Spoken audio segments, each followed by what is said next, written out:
내 영혼이 은총 입어.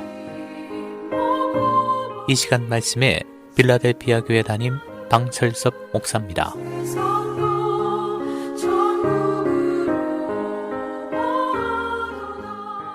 네, 여러분 안녕하세요. 오늘날은 참으로 부흥이 시급한 시점입니다. 그래서 앞으로 몇 주 동안 부흥에 대한 말씀을 드리며 내 마음에 그리고 우리 가정에 교회에 부흥과 회복과 소생의 역사가 있기를 축원합니다. 부흥이란 무엇인가? 부흥이란 리바이벌, 다시 산다는 말입니다. 소생하고 회복되는 것입니다. 부흥은 살아있는 것을 전제로 합니다. 왜냐하면 사람이나 짐승이나 식물이나 죽은 것은 회복될 수 없기 때문입니다.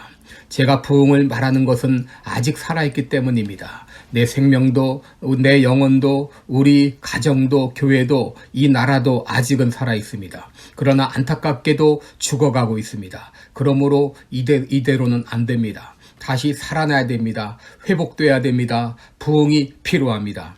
오늘날 안타까운 것이 있습니다. 교회당 건물이 모슬렘 사원에 팔리고 교회당 건물이 술집으로 바뀐다고 하는 것입니다. 더 안타까운 것은 문을 닫는 교회들이 점점 많아지고 있다고 하는 것입니다. 왜 교회가 문을 닫습니까? 이렇게 물으면 사람이 없는데 어떡합니까? 라고 반문할 것입니다. 그러나 우리들이 사람을 살리려고 얼마나 노력했습니까? 자신이 병들어 죽어가면 어떤 방법을 통해서라도 살려고 할 것입니다. 그런데 왜 교회가 죽어가는 것을 보고 그대로 방치합니까? 오늘날 사람들은 교회 문 닫는 것을 너무 쉽게 생각합니다. 그저 다른 교회 가면 그만이야 라고 생각합니다. 그러나 이는 소생할 수 있는 생명을 죽이도록 방치하는 것과 같습니다. 교회는 두 사람이 남아있을지라도 지속돼야 됩니다. 지속될 뿐 아니라 건강을 되찾아야 됩니다. 그래서 사명을 다할 수 있어야 됩니다. 사람의 생명과 교회 생명은 차이가 있습니다. 사람의 생명은 유한합니다. 건강을 되찾을지라도 결국은 죽습니다. 그러나 교회의 생명은 주님이 오실 때까지 계속됩니다. 또 사람의 질병은 고칠 수 없는 병도 있습니다. 그러나 교회의 질병은 어떤 고질적인 병일지라도 치료될 수 있다고 하는 것입니다. 교회는 하나님이 일으키십니다. 하나님이 역사하면 교회는 회복됩니다. 역대하 15장을 보면 유다왕 아사 때의 역사가 기록되어 있습니다. 아사는 다윗의 4대 손으로 하나님을 잘 섬겼고 선정을 베풀었던 왕이었습니다. 역대하 12장 2절 이하를 보면 아사는 하나님 보시기에 선과 정의를 행했고 이방 제단과 산당을 없앴고 주당을 회파하며 아세라상을 찍어버렸습니다. 그리고 백성들에게 하나님을 섬기며 율법과 명령을 지키게 했습니다. 이로 인해서 나라가 평안했습니다.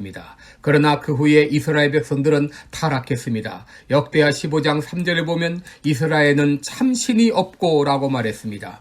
그들은 힘들고 어려울 때 주님을 찾았으나 풍요롭게 되었을 때 그들은 하나님을 떠났습니다. 여러분, 오늘날 한국교회가 이렇습니다. 6, 70년대 힘들고 어려울 때는 공토에 천막을 치고 가마니를 깔고 모이면서 열심히 신앙생활했습니다. 산마다 골짜기마다 기도 소리가 끊이지 않았습니다. 그러나 오늘날 교회에서는 이런 간절함이 보이지 않습니다. 이는 미국의 한인교회도 마찬가지입니다. 이민 초기에는 열심히 주님을 섬겼습니다. 그러나 생활이 안정된 요즘 교회를 떠나가고 있습니다. 신앙의 간절함이 식어가고 있습니다. 이런 시대에 교회의 부흥을 이룬다는 것은 참으로 쉽지 않습니다. 그럼에도 하나님은 교회를 다시 일으키십니다. 살아나게 하십니다. 그렇다면 아사왕 시대 때 어떻게 부흥의 역사가 일어났는가? 먼저 그들 안에 있는 가증한 것들을 제거했습니다. 역대하 15장 8절에 보면 아사가 이 말 곧 선지자 오뎃의 예언을 듣고 마음을 강하게 하여 가증한 물건을 유다와 베냐민 온 땅에서 제하고 그랬습니다. 한마디로 우상을 제거한 것입니다. 여러분, 우상을 제거하라 이렇게 말하면 난 우상이 없는데요 라고 말할 수 있습니다. 그러나 눈에 보이는 우상만이 우상이 아닙니다. 하나님보다 더 앞세우는 것이 우상입니다.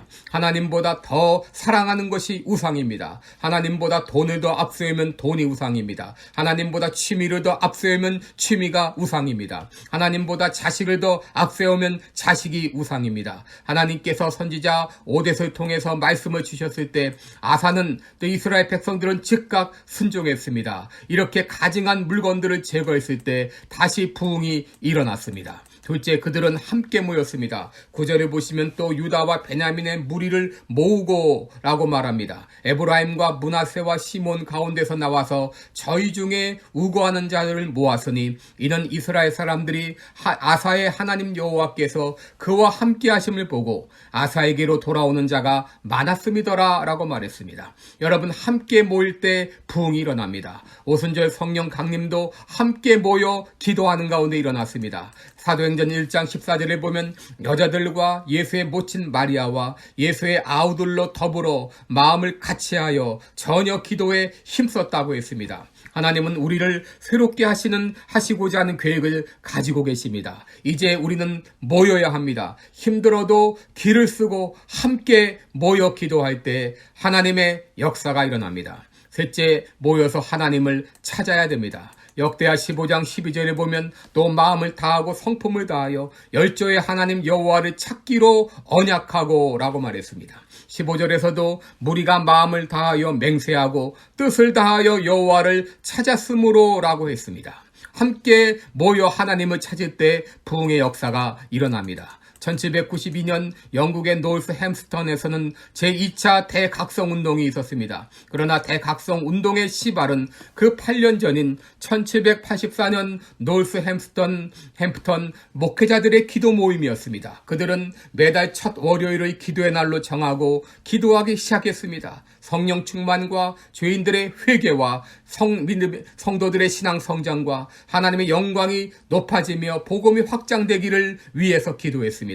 그리고 8년 후에 부흥의 불길은 타올랐습니다. 여러분, 부흥은 어떻게 일어나는가? 부흥은 하나님의 역사인가? 아니면 인간 노력의 산물인가?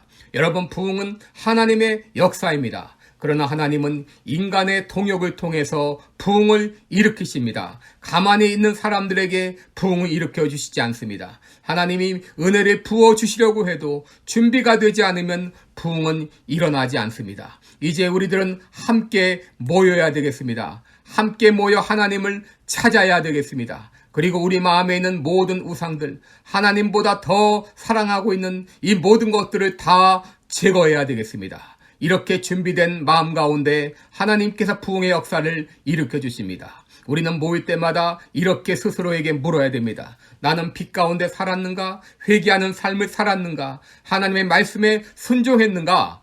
그리고 하나님을 사랑하고 섬기는 삶을 살았는가?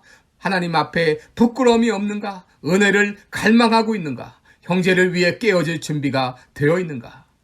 자신에게 물어보면서 회개하며 부흥을 간절히 사모하며 함께 모여 기도할 때 하나님께서 우리에게 부흥의 역사를 일으켜 줄 것을 믿습니다. 고맙습니다.